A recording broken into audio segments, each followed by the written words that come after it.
we are finding a lot of innovation and excitement in what folks would call second and third tier cities. Shift the lens of innovation in a little bit of a different direction and talk a little bit about the changing faces of innovation to discuss where and more importantly who will be driving innovation in the coming years looking forward. So Elizabeth, thanks for joining us. She's the president and chairwoman of ALICE, which is a AI platform helping women, minority, and veteran entrepreneurs, among others, grow their businesses. And so we will have... like white men too. Okay, thank you. As I say, it's like, all right, you know... Can't leave y'all out. Exactly. It's for everybody. Yes. But she's here to talk about this concept of the new majority. And so I'm going to kick this off and just have you explain what is the new majority from your perspective? Sure. So howdy, everybody. So at ALICE, we help around 200,000 business owners a week. And as we were launch and grow, by the way. And but as we started looking at terms that we were using, we kept using the word minority, and it just didn't seem to work or fit. And with machine learning, we actually, when you log on to hellohouse.com to register your business, we ask you everything about your business, but we also ask about the person. We find in the first 3 years of any business, the person generally is the success or failure of that business. So we ask your gender, your ethnicity, are you a US veteran, immigrant, LGBTQ, do you have a disability? Because we find that that makes people very special and brings unique talents to the table. But also, if you're a US veteran, for example, we can find you probably 20% off every business service because you, A, deserve it, and so on. But also, what an African-American female, the way she runs her business in Detroit is very different than a male US veteran in San Antonio. So we use data to get the right resources to the right people at the right time. And so as we started looking at who the majority of owners were that we were working with, it was this collective, what usually is called minority communities. People of color, immigrants, women, LGBTQ. And so it is certainly not a scientific term, but we started calling this group of individuals the new majority. And our SBA census is about 10 years behind, so we'll see when that really becomes data-driven truth. But to us, that's who we are focused on. And we say that too because, of course, there's critical social reasons to support women, people of color, and so on. But also, we are all capitalists, and we like using terms that show the absolute success. If you bet on an individual, if you give women an equal access to capital, she generally outperforms her male counterparts, for example. And so we're trying to upgrade these terms, change them around a little bit. And since I'm not a scientist, I get to say anything I want. So any specific examples of some of the companies and others that you've interacted with, invested in, otherwise, that sort of make up this new majority that sort of stick out to you so far? Wow, that's a great question. I'll answer that in two different ways. I look at geography a lot. I'm from a small town in Texas, as y'all can hear my accent that's still with me. And we are finding a lot of innovation and excitement in what folks would call second and third tier cities. And so Omaha has an unbelievable ag tech growing sector, which is super exciting. A lot of people have focused on Detroit for a while, but it's really budding. And so I get really excited to go to middle markets and where you just see a ton of innovation. What we have to get is the venture market to follow that innovation, which is a whole nother section. Female veterans are actually incredibly successful with business right now. If you look at the statistics, they tend to, I think we have a 50% fail rate overall with any businesses in the first 3 years, and they generally are above 78% success. It's incredible. So if you look at African-American females, they are the fastest growing percentage-wise of any population as entrepreneurs. So I love data, even though I joke about using my own terms, because it really shows the success of these different markets and folks. No, when you brought up sort of that mid-market opportunity, what brought back to me as a media person is I've always talked to people on my team about there's stories a lot between the coasts. And unfortunately, my media colleagues and competitors oftentimes just like to focus on their own little sort of bubbles. And there's a lot more going on in those other places. But when you said the venture capital part, I think that's been the challenge I've heard the most is, I'm trying to get my business, trying to grow my business, but trying to find the money for it sometimes is more challenging. Yeah, it's hard. I mean, the rub is, let's be clear, most businesses are still loan-based, right? They're still bank-based, and that tends to be a little bit more equal, but those really high-growth venture-backed are New York, Boston, San Francisco are our top three. There's budding communities like Austin's got a pretty good scene coming out, Seattle. But we really have to see concentrated investor capital in these other markets. VCs don't tend to like to go outside their zip codes, which I truly don't understand, but it is the way it is right now. Yeah, no, I'll use this moment for a shameless plug for the Fast Company cover story this month is on Atlanta and how that's another market that's also it's taking so off hot. a little bit It's too. so exciting. So maybe our next ASU alum event will be there. Yeah.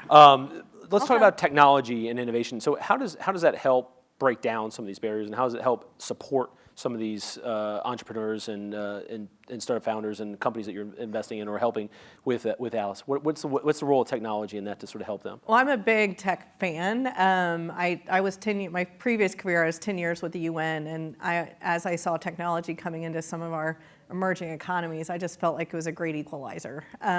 So I've always been behind that.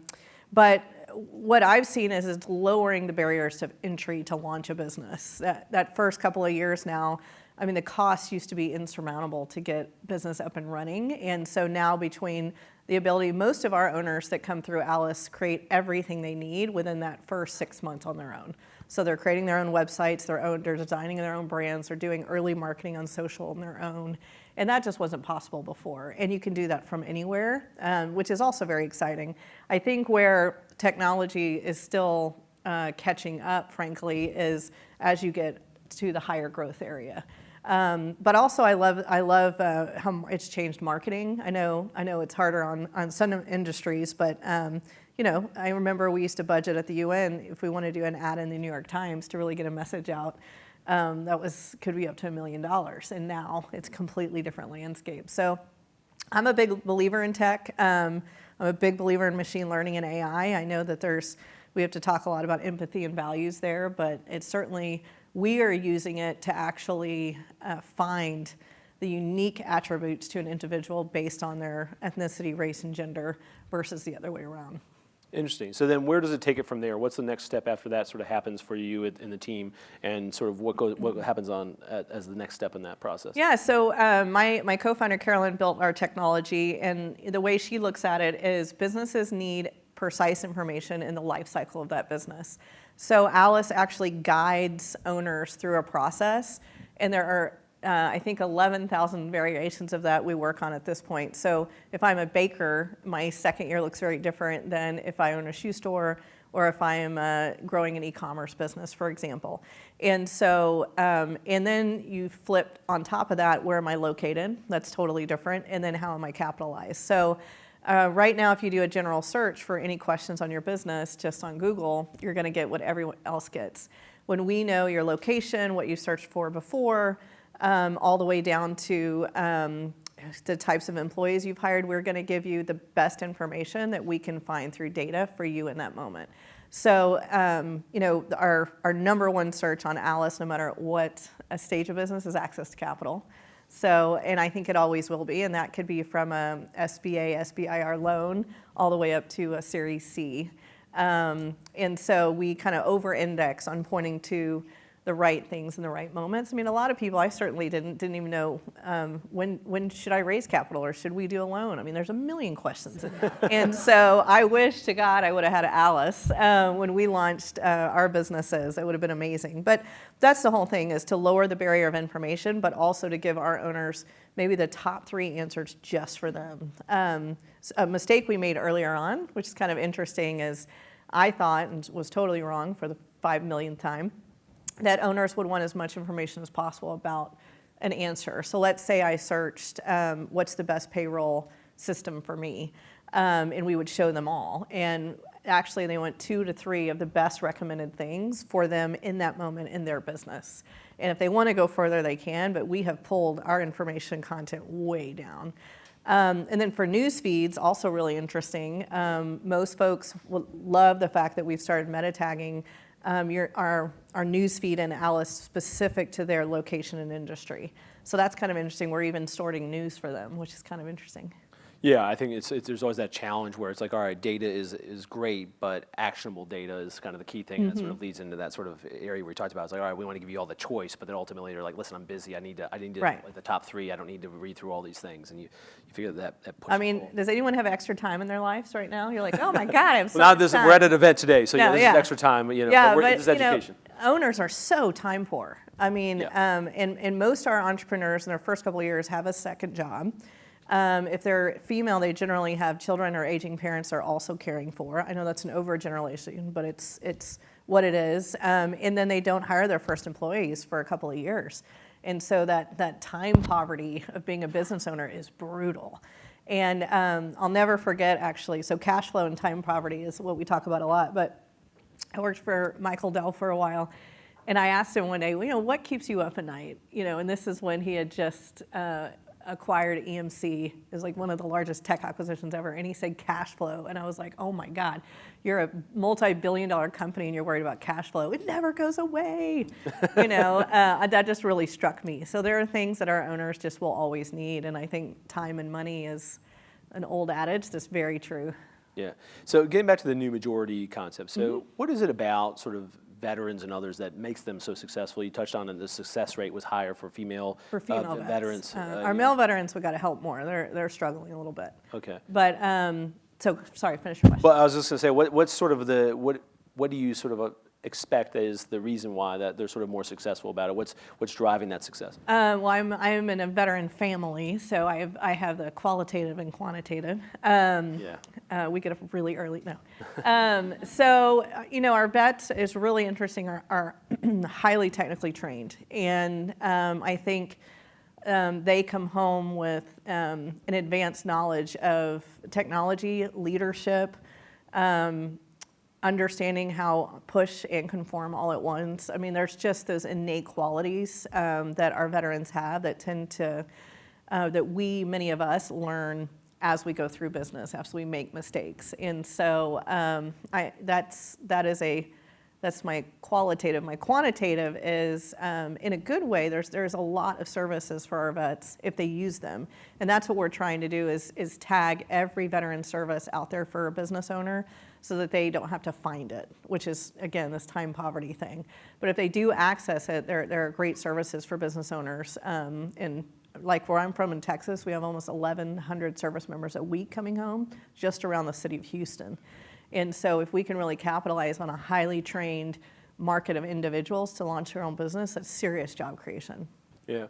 How can sort of organizations, universities, and others sort of help support this new majority as they're sort of coming into, as they're trying to reach that new majority? How can organizations support them? What are some of the ways you think that will be beneficial as we get move forward about sort of supporting this innovation coming from different sources? Well, one, call us. We give our software away it's free for any owner, but also for nonprofit organizations and associations that it takes millions of dollars to build what we have with machine learning. And so we made a commitment earlier on just to hand it over to be very supportive of increasing diversity in a lot of programs. But for most organizations, it is very delicate. It's a delicate dance. We've had to be very open about our mistakes, from language to the way we qualify folks, to be very, very transparent when we need to keep learning. But I think one is creating environments for networks, business owners, students, employees, where they can self-select to be around the folks they want to. Peer-to-peer mentorship is insanely important for business owners. And so we've seen a lot of, you can create a community on Alice, and we see a lot of communities of females in a specific industry who want to talk to each other, immigrants who really want to talk to each other. Particularly, we call it 6 months plus one, someone who did it just 6 months ago. So I'm in a Series A raise right now. I'm talking to men and women who did it last year. I don't want to talk to someone who did it 10 years ago. And so I do encourage that opening a forum for peer-to-peer mentorship. But also, this is really tough, but you also don't want to create silos. So I think providing that forum, but ensuring also that you have diverse folks at the table to increase. And then listen, ask your students, ask if you have, a population of Latinx leaders in your university, ask them what to do and listen is what we say first. And our employee base at Alice, the folks who lead each of these lines, like our veterans work or our last rollout with people with disabilities, is led by our employees that have disabilities. And so I don't think we can sit and guess what the needs are of different individuals. It's tough.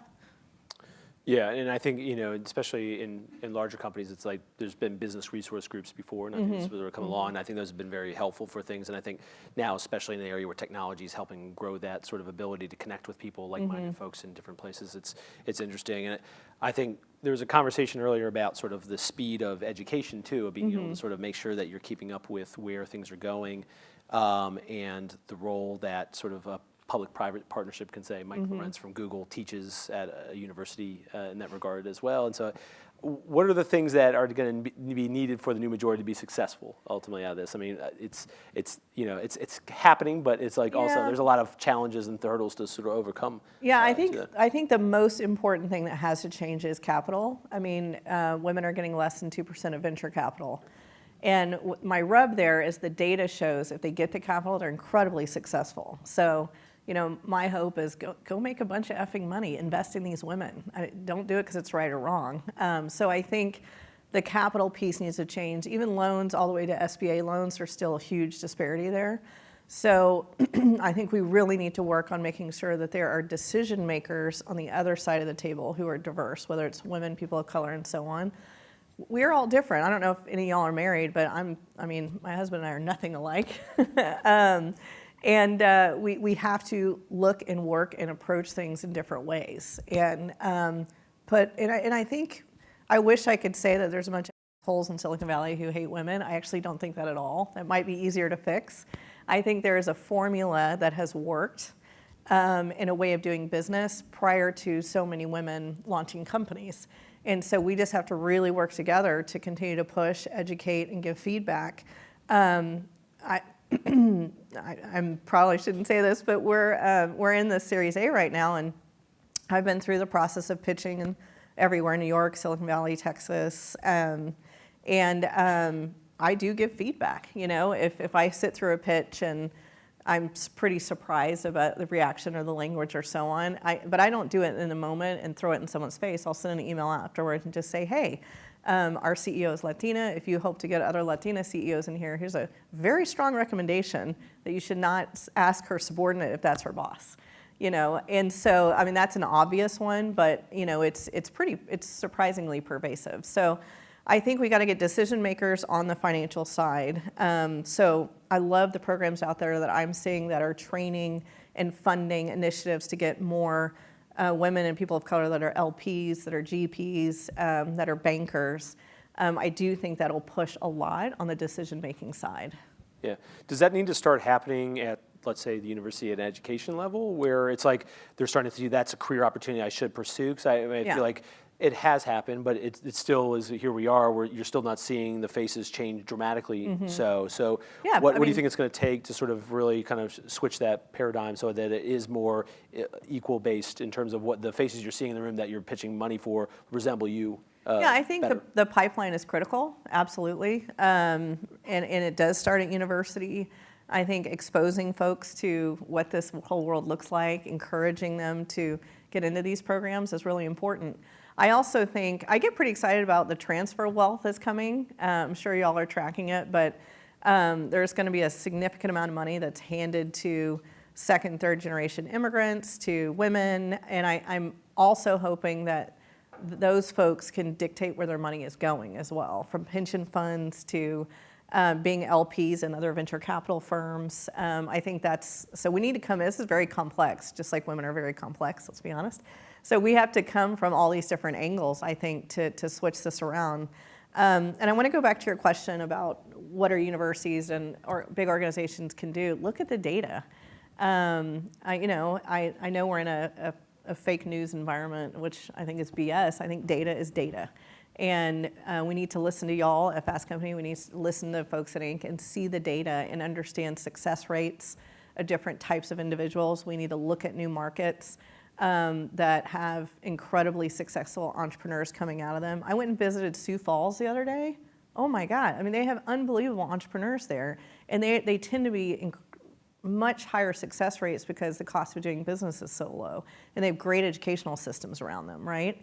But I feel like we're still all kind of ignoring that data and doing kind of the same old thing because it's worked okay. But look at all the money we're leaving on the table. Yeah, and I think it's like diversity of location is something that I talk about a lot too. It's not necessarily this new majority, but it is something that's like, all right, where there's a lot of untapped talent, you don't have to go to the coast to be able to. Yeah, I mean, stuff. Steve Case's Rise as a Rest program, I think if y'all are familiar, it's just pointing to awesome cities that are doing great work. And I am a big fan of city and state programs that are also putting money into accelerators and into university programs, but that require diversity. With that, I think that's quite powerful. If you know you're going to get a $5 million grant to open an accelerator at a campus, but they want to see diversity within that program, I think that's great. So I'll ask you the advanced 6-month plus one question about, all right, a Series A raise. So what have you learned going throughout this process right now that you can share with the folks? We're going to go 6 months plus one in the future. You're going to be exhausted. Let's just go there. So I tell you what, it's like in between having children, you forget how painful the first one was because they're so cute and you love them so much, and then you do it again, you're like, oh my God, this is terrible. So, man, raising money is so hard, and every time I do it, I forgot how hard it was, right? Because you finish, it's a huge relief, and then you go and you spin and you do your day job. So, all jokes aside, any CEO or head of an organization who has to raise money, whether it's you're going after loans or financing or equity-based, you have to understand that it is so much time, and it's only you. And so you have to ensure that your organization is prepared to roll without you. So our second round of funding, our first and second, I didn't do that. And so I think the actual company suffered because people needed me. I was a blocker, and you're really at the whim of hundreds of meetings, all face-to-face. Then you have follow-up and so on. Now we have an incredible leadership team, and the organization is cooking without me. And so that's one thing, is be prepared for the amount of time it's going to take and ensure that your organization can keep rolling. So that's one. I think two is just make sure you are prepared, that you have everything locked into place. I think going out and shopping to get prepared is not wise. Maybe in the early days when you're doing really small funding, but at this point, everyone talks to each other. They want to know why others said no. And so really working with a tight team of advisors, maybe your banker, whoever, to get your decks ready, your finances ready, your data rooms ready, then go out, I think is really important. So as prepared as you can be.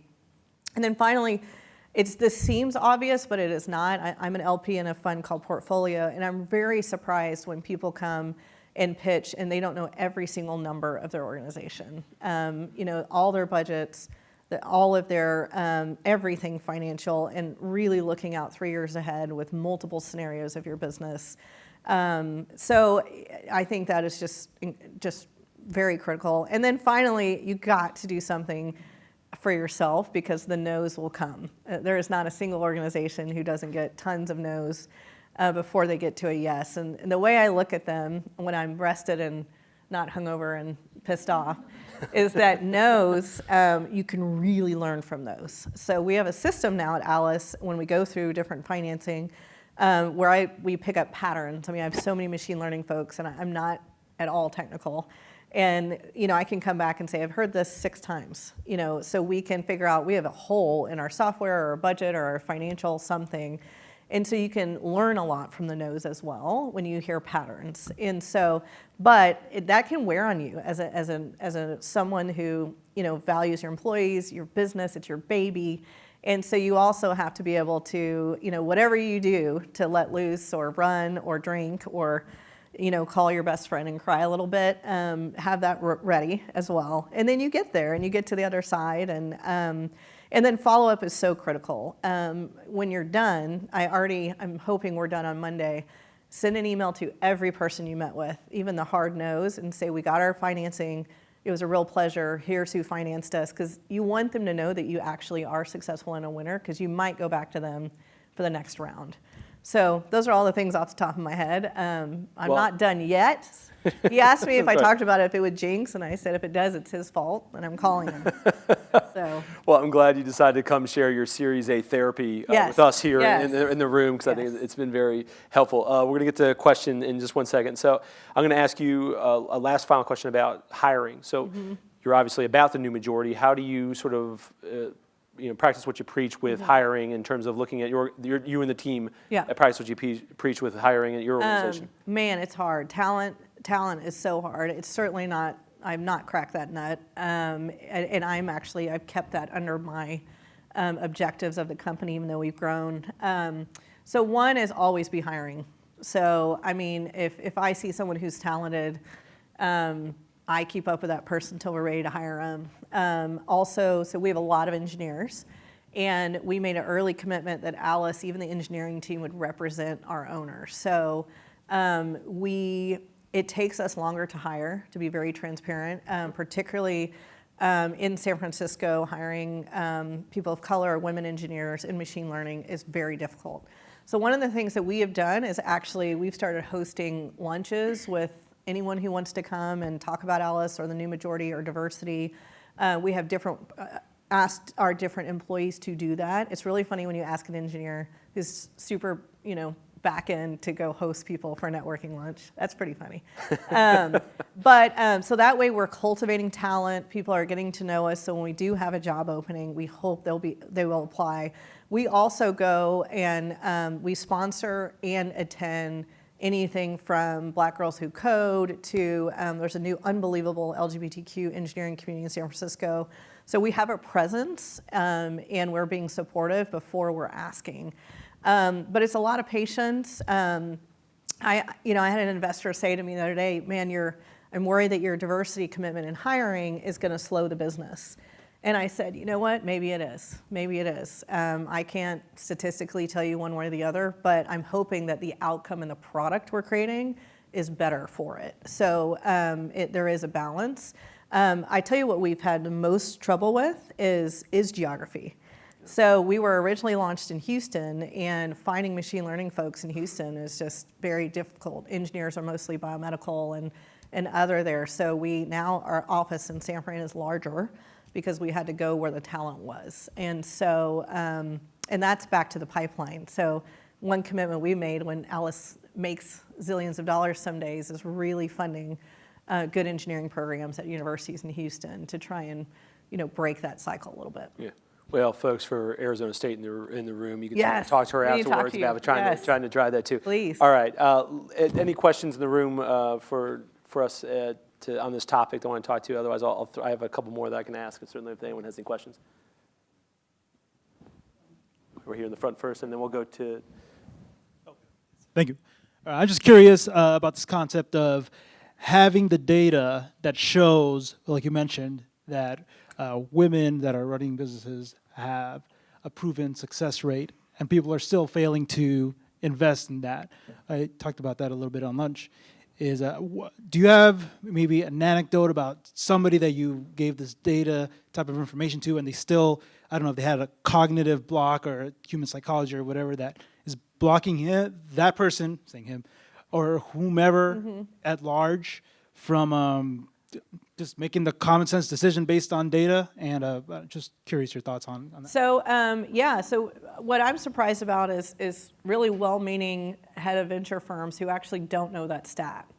And when I was aware of it is when we raised our last round of capital. I was in front of these folks, and then we would have side conversations after about it, and they were shocked. So we actually did a report with Silicon Valley Bank and Melinda Gates' new fund, Pivotal Ventures, and put it out very specifically with Silicon Valley Bank, and hosted an event with the heads of all the venture capital folks just to share the data. And on both sides, though, the lack of funding, but also the high success rates. And so that was our way to say, maybe at least if there's an awareness there will be more support and thought given around this. And what I think is important, though, is you always show both sides of the data. If you just say women are getting 2%, I would perceive for a second, well, maybe it's because we're not as good. So you got to come with that second data, too, to show actually women are very successful when they get equal access. And you can say that with a ton of different types of groups. So I think there's an awareness factor. We didn't have all this great data even 5 years ago, I think. And so I think it's really critical. Well, thank you.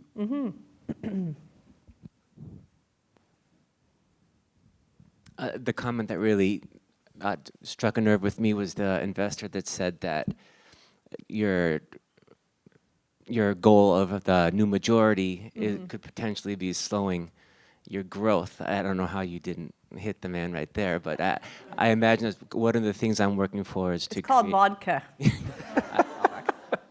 I believe it. I appreciate hearing that truth from him because the numbers reflect that that's what people are thinking. One of the things I'm working for is creating space for intellectually disabled or disabled individuals. And the fact is that maybe at first there may be slowed growth, but in the long term, you might be better off. But how do you make that sell or that case to that individual who says that to you at that time, knowing that that's what they're thinking? And that's my point on like the 1-2 on data. Just having the long game in mind and ensuring that you don't leave that room till they hear the other side of the argument. I just think that is so important. We do a lot of testimony for Congress as well, the small business committees, and we do the same thing. We'll get asked all these questions, and I'll sit there and go over time to make sure they hear the entire arc of the story. And so people with disabilities is something we worked heavily on just the last 6 months, for example. And you're right, there is a slow start, but a very fast finish there. So if you only read one part of the data, you'll probably back away. But if you read the rest of it, it'll be successful. So you got to hold on to folks till they hear the other side of that story, right? Thank you. And thank you for your work. That's exciting. Just one more up here, please. Thank you. Hi, Elizabeth. Hi. I was really looking forward to listening to you, and it's been great. Thank you. So when I heard you talk about this always be hiring, I love that. And then you talked about these events, these salons, I'm calling them, that you host. I'm curious, what do you look for to start to become comfortable and confident that a candidate is one that will be someone you want to hire one day? That's a great question. And also, do you use any AI to help with that? Good question. We don't, actually, ironically, even though it's the type of company we are. I still make all the final hiring decisions, and I have an interesting answer to that. So what I would look for in a person now versus when we were at Dell is very different. Startups, the first thing I look for is someone ready to hustle, and are they okay with pivoting all the time? I'm so surprised how much we changed and evolved. Obviously I want them to have the skill sets and the ability to work in whatever objective they're in, but that hustle is really important. I'm big on values and kindness. It's important to me, folks that have come in and that's like snuck out later have not lasted in our organization. I also am a big believer in contract to hire. I really like that system, particularly in more senior folks, it's so hard to make good hiring decisions. And if we can do this for, 4 months and just really see if this is a fit, I like that. But really, I really like dynamic people who I know can hustle. I don't mind if their working style. So I've learned that we have very quiet folks, we have very verbose people. I'm really looking for folks that I know can hustle in their objective, and they're excited and hungry. And then we do have a filter at Alice with our mission. I mean, we have a thing that says don't walk through the door if you don't believe in the new majority. And so that is our final, or first actually step. But I look for the hustle. Great. You're welcome. Well, thank you, Elizabeth. It was a great conversation. I know maybe Thank another you. question they can share afterwards, but Absolutely. thank you, Elizabeth. Thank you. for Thank you all saying- very much.